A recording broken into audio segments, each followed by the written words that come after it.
میں نے میاں صاحب سے ریکویسٹ کی کہ میزائل بنانے کا موقع دیں، کچھ پیسے دیں، تو انہوں نے گول مول کر دیا، پیسے نہیں دیے۔ جب بے نظیر صاحبہ تھیں تو میں نے پھر ان سے ریکویسٹ کی کہ آپ ہمیں ان سے پہلے کہ آپ ہمیں میزائل بنانے کے لیے کچھ فنڈ دیں تاکہ ہم ڈیلیوری سسٹم بھی ہو، ورنہ ایٹم بم اگر ویسے ہی رکھا ہوا ہے تو اس کا کیا فائدہ ہوگا، کچھ بھی نہیں ہو سکتا۔ تو جب میں ان کے پاس گیا انہوں نے کہا کہ بیگ صاحب سے پوچھ لیں،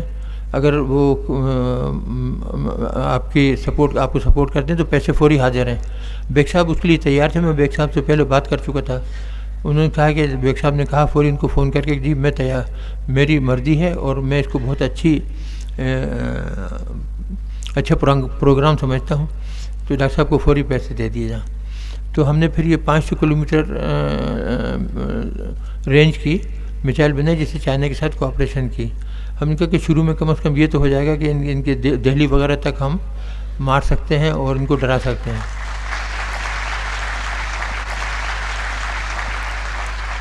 اور بعد میں ہم نے پھر 1500 کلومیٹر کی یہ غوری میزائل جو تھی وہ بنائی، اور یہ ہم نے 6 اپریل غالباً 98 کو فائر کی، تو وہ گئی بلوچستان میں جا کے دلبندین کے قریب ٹارگیٹ پہ جا کے گری۔ بس جب یہ میزائل فائر ہوئی ایک تو کسی کو پتہ ہی نہیں تھا کہ ہم کوٹے میں یہ کام کر رہے ہیں،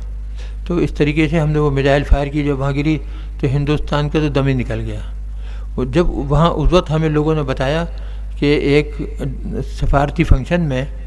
وہاں ایک ہندوستان کے ایئر چیف نے بتایا کہ اب تک تو ہم پاکستان پہ بہت بھاری تھے، ہم جب چاہتے ان کو حملہ کر کے تباہ کر دیتے اور ان کا جہاز اڑنے بھی نہیں پاتا اور ہم ان کو وہیں گرا دیتے، لیکن آج جو پاکستان نے یہ موبائل میزائل لانچ کی ہے 1500 کلومیٹر کی، اب وہ ایڈوانٹیج ہمارا ختم ہو گیا۔ تو یہ بات تھی۔ اب جب قائد عوام کی بیٹی حکومت میں آئی تو ہمارے فوجی جنرل میرے پاس آئے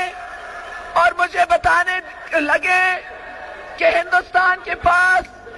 میزائل ٹیکنالوجی ہے مگر پاکستان کے پاس میزائل ٹیکنالوجی نہیں ہے۔ اگر ہندوستان کے پاس یہ صلاحیت ہو تو وہ میزائل کے تحت ہمارے اوپر بم پھینک سکیں گے، مگر ہم ان کے اوپر جوابی بم نہیں پھینک سکیں گے۔ اگر ان کو معلوم ہو